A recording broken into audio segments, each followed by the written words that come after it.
Right, I'm here with Tobias Bauer, Blockchain Founders Fund. Tobias, welcome to FMLS. Thank you so much. Is this your first Finance Magnates London Summit? It is my first one, yes. And how's it been so far? Oh, it's been very, very interesting. I mean, I just got to London yesterday from a 14-hour flight from Malaysia. So I just got directly to the speaker and like the welcome party, essentially. Met a lot of really, really awesome people, a couple of familiar faces out of the crypto and blockchain space I met before. But I think the beauty is here, especially for me, based in Singapore, there's a lot of new faces. And a lot of new faces out of the Fintech side, crypto side, obviously, and also the blockchain space. So it's been a great experience so far, and I like how organized you guys have been doing it. So very positive feedback as of now. Excellent. So please do tell our audience what you do and what your role specifically entails. Absolutely. So I'm a principal at Blockchain Founders Fund, and Blockchain Founders Fund was started about 4 years ago as a venture capital fund focusing purely on blockchain and Web3. Right, so when we started, we had essentially 3 different business lines. One was a consulting arm, so we worked very early with United Nations, for example, with INSEAD, which is a business school in Singapore and France, and essentially helped to understand what are the use cases of that technology, right? But keep in mind that was in 2017, 2018, so obviously a very different picture than it was of now. Yeah. Still, we looked at, okay, how can we use blockchain to help achieve the UN sustainability goals, for example, right? At the same time, we were teaching about 17 or 18 professors on INSEAD of how they should talk to the students about what that technology essentially does for the future. Okay. The second arm we had is the investment arm, right? So we invested always small checks in early stage companies, and then we help them grow over time and obviously keep investing once they hit certain milestones and certain future rounds. And then the third bucket we have in terms of business model was the venture program, as we call it. Okay. Because our opinion is if you start a company, you need probably a lot more than just capital, right? Capital is one thing, but also you need connections. You probably also need someone who can guide you to certain topics like go-to-market or fundraising. And that's where we spin out like a part of our team is only focusing on literally working with our companies and making sure that they got everything they need in order to scale and grow. Okay. Right? And now, fast forward to today, we've invested in 110 plus companies all around the world. We have a team of 14 people now across Asia and US. And we just closed a new fund, so we're going to end up investing probably another 150 companies over the next 2.5 years. Wow, and so what do you look for in these companies when you invest? Yeah, so there's a couple of different factors, right? I mean, obviously we have a bunch of like hard criteria, I would say, which is they need to have some relation to blockchain and Web3, or we need to clearly see a trajectory of them going into that space and using that technology, right? Because not every company in the world needs to use blockchain, right? No. Don't get me wrong, it's a great technology, but it's probably not the best fit for every single company out there and every single problem out there. So that's one factor we take into consideration. Typically, we also stay away from hardware investments, which means that we only invest in software companies because they're technically easier to scale. At least we have the expertise of how to scale software businesses, but not so much on how to scale hardware-related companies. Okay. Now, if that is a pass, then obviously we go in looking at the founders. I mean, everybody's obviously going to tell you look at the founders, but if you're at a pre-seed stage where there's no revenue, no product, right, there's only so much you can evaluate from a product perspective. Yes, so you see a roadmap, you understand, okay, where's that company going? Is that legitimate? Do we believe that? But at the end of the day, it comes down to the team who's executing that business, right? And probably 90% of the cases, maybe even 100% of the cases, there'll always be some sort of form of change from the original business model or the original business, right? And that's great because you obviously get to know your customer, right? You iterate on the business, you come up with different ways of monetizing it, but at the end of the day, the team has to be there in order to support that. So a large part of the diligence we're doing is based on the team. Okay. For example, we use a facial recognition, similar to what the FBI is using, in order to determine if the founders have been involved in fraud cases. Because what happened over the years in crypto is that people were building on like fake names or avatars, and then they had some sort of issue, and now they obviously like fast forward 4 years, they're doing another business. So like you couldn't necessarily do like just a Google search, right, or even like a more sophisticated search. We actually use then facial recognition, run it through a database, understanding if they are a legitimate person and haven't been involved in any scandals before, right? So that's how deep we go in sort of assessing founders, not just from a capability perspective, but also very, very deeply on their previous history, experience, and so on and so forth. One of the things that stood out, I remember speaking to the CEO of Prytech, interviewing him in Prytech, and they've made a lot of acquisitions. Yeah. And the one thing that he stood out was, he said it's about the vibe that he got from meeting the founders and just, that personal, I mean, is that a big part of it, or is it just really a business decision? I mean, I always say a couple of things to our team. Of course, you need to have a good vibe with that founder, right? But to be honest, if you have a very, very strong technical founder, and you're not necessarily of a technical background, would you vibe with that person so well? I don't know, right? So if there's a little vibe, obviously, like, it is a long-term relationship you and that startups are entering into, right? Because we're an equity-focused fund, so we have an 8-year fund. It's hard to get rid of us, right? Once we're on board. But so a vibe check is good, but like more importantly for me is, I always tell them 2 things. If you don't want to jump ship and join a company, or if you don't want to hire this guy to become part of the fund, then you're probably not 100% convinced. Okay. Right? Because if that's the new amazing company, then like why wouldn't you leave the fund and become the unicorn founder of that business, right?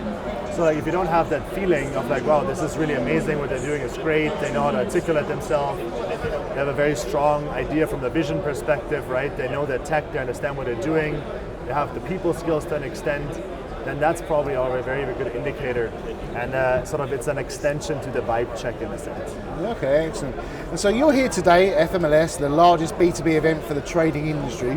What is the connection between the online trading world and your world of blockchain and metaverse and Web3? Yeah, that's a very good point. I mean, we're investing in a lot of startups, right? And obviously we have startups who are engaged in the trading world, right? We invested in a decentralized derivative exchange, for example, right?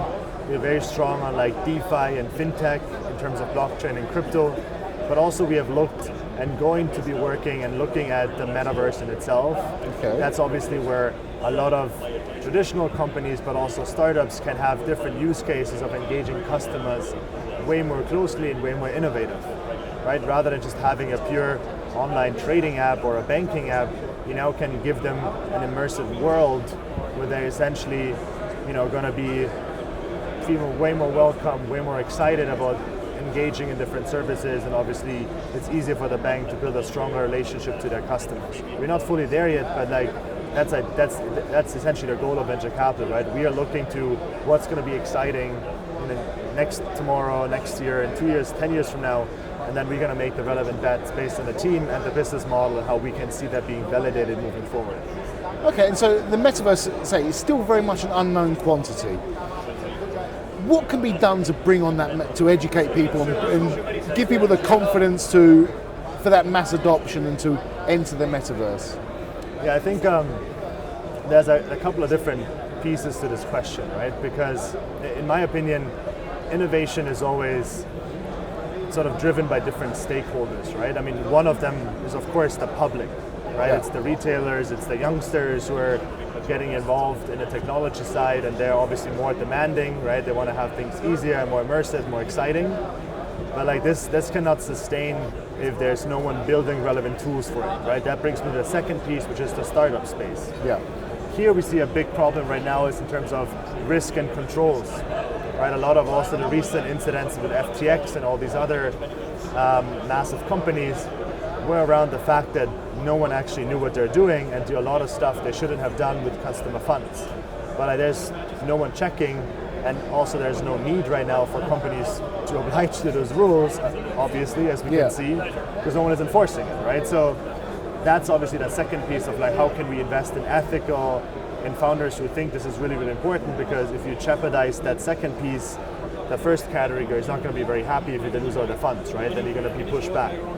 And the third piece is the institutional space, right? It's all the banks we have here, it's all the big companies. We're exploring that, But to be honest, for the most part, the adoption right now is still very superficial, right? Yeah, there might be a big company buying an NFT or buying some land in the metaverse, but this needs to be a general conviction of the company to venture in that space and explore it. Facebook is a good example, right? In terms of like, maybe not everything they do is perfect, but at least they made it a conviction, right? They said, okay, we are not going to succeed by staying Facebook as it is. So we have two options, right? We either do nothing and probably fail in a couple of years, or we try out maybe something which is a little bit outside the box and venture into something which is called the metaverse, right? Where we can build a more innovative social media platform. And of course, that will take time to build, right? It's a hardware piece, it's a software piece, right? It's a conviction piece, it's a general public, it's a listed company. It becomes a lot more difficult. But ideally, we need to be promoting all these stakeholders in order to understand and think about the space and then act accordingly. It cannot only be expected only startups going to make it or only consumers going to make it, where someone actually has to do stuff and someone has to bring the capital in, someone has to bring the image in, right? The brand recognition. So like, in my opinion, that's a general sort of perception, right? We as a fund, for example, we launched the expert network. Okay. So like about 3.5 years ago, we started building a very, very small network. The idea was never to become 1,000, 2,000 people network. We are about 300 now, which is already quite large in order to actively manage the network. But we have people from all major corporations, from funds, from entrepreneurs who had exits before, like just a very good people of a senior network. And then we talk to them on a monthly basis through a common call. We send them updates every month what we're doing in order to show them what's happening in the space, right? Because if you are a chairman of IBM Food Trust or the chairman of Google, then you probably want to know what's happening in the space which potentially can disrupt your company. Yeah. Might not be tomorrow, might be in 10 years from now. Right? So they're incentivized in a sense of joining the network because they get all of our exposure. And we look at 600-700 companies a month, right, within the blockchain space. Okay. So we see a lot of things which are developing, which are moving, and then we sort of put this information in bits and pieces and bring it to those people, and then they can act on it or they can connect with our companies. So like we believe in that sort of more very stakeholder-driven aspect of connecting people across different areas. Excellent. So you're Singapore-based, understand? You're from Europe. What do you see in the differences between the attitudes towards blockchain and Web3 between Europe and Asia? Yeah, I think that's a really good question. So we went to Singapore because we had a very good network in Asia. Right? One of my partners as well, Ali, he studied in Asia as well. He's been there quite a bit of time. Obviously, the early adoption in crypto was a lot throughout China and India. Right, then of course we had the China ban and the India ban at some point in time. Now it's slowly recovering, at least in India. But like still the general conviction from the public about crypto is quite high in Asia, right? Especially across like Vietnam, Singapore, Thailand. And we wanted to go to a very specific jurisdiction to get regulated as a fund. Okay. Not a BVI fund, not a Cayman fund. We're going to probably one of the most strictest countries in the world. We just talked about this, and like set up a fund there, right? So we're one of the first funds in crypto regulated by the government entity in Singapore. It took us a very, very long time. There's methods there. I've always believed it. If you go for the highest regulation, it's always easier to ski downhill. It builds that level of trust that you just don't get elsewhere. Exactly. But like we believe that that's going to happen with the space, right? I mean, in the end, I think it's very exciting to see that, Singapore, Thailand, and a lot of other countries in Asia are thinking about how to work with that space, right? We work very close with Bank of Thailand, for example, right, which is it's a central bank essentially. Mm-hmm. They're very active in the space, right? They launched NFT marketplace and sort of all these different efforts of like how can we improve the space by working with the government areas. Now in Europe, to be honest, now it's picking up, but for a long time we haven't seen a lot of adoption here. Okay. There weren't a lot of founders in Europe who were building strong companies.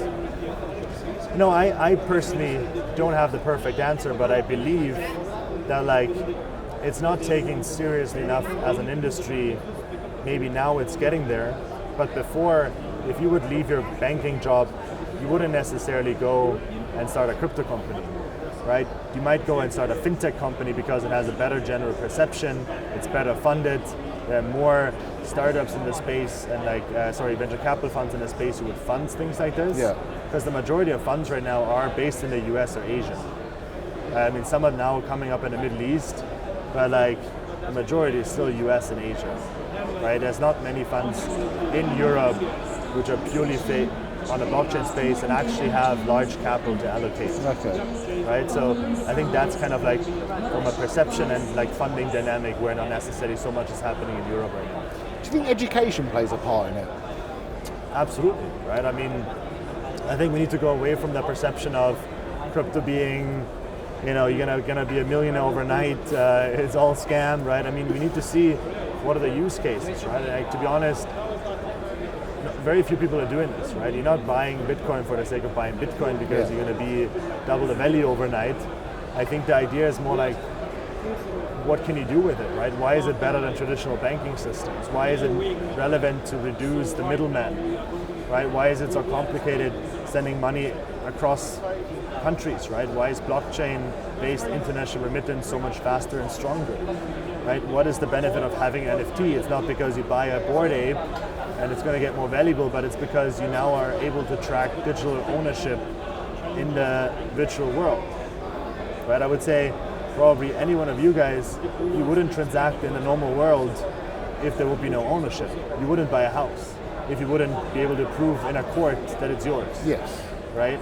But like, why would you do this in a digital world? Maybe right now it's not as relevant from a mindset perspective, but in 10 years, if you probably spend 80% of your time in a digital world, you probably want to know what's yours and what's not yours, right? Yeah. And no one can take it away. So like, that's the piece of education we need to bring, not that this coin is going to go to the moon and back, right? So there's a different perspective. Because Elon told me to. Exactly, right? But of course, social media does its part, right? I mean, if you only scroll through TikTok and you see invest in this coin because like it's going to make you a millionaire, then you know the general perception will be towards a more scammy, gambling-related industry. But like we neglect all the use cases this industry has, and like there's so many things this technology can do way better than traditional, more legacy systems. Right? Yeah. And so, Thomas, you're very much at the forefront of it all, and very much with a finger on the pulse. What trends could we look out for over the next year? I mean, I definitely do think there's a couple of ways to look at this, right? So, if you look at it from an investment perspective and from a consumer perspective, right? From looking from investment perspective, I think a lot of interesting points are around the infrastructure in itself. Okay. Right? I don't know if you have ever invested in crypto or engaged in it, but it is quite cumbersome to actually enter it, right? And there's so many still challenges of not losing your seed phrase when you invest in a decentralized, or when you invest with a decentralized wallet. Yeah. If you send it on a different chain, then you're probably not going to get your funds back, right? There's like a lot of different challenges. So like as an investor, we are very excited about what kind of infrastructure do we need to provide to bring the everyday person into crypto, Gotcha. Who does not want to watch a 30-minute video before understanding how to transact with it, right?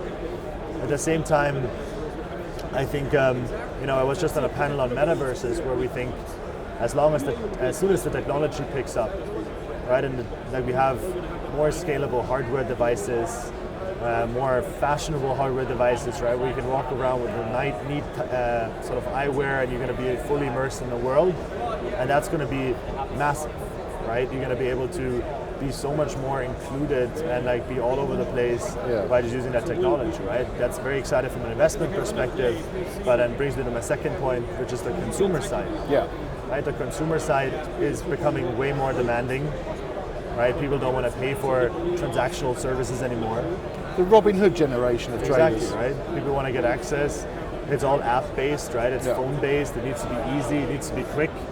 That is a lot of demand for technology, right? Not just for internet speed in itself, but also like how do you make it more fun, more immersive, more exciting, more intuitive. Right? Yeah. Exactly, right?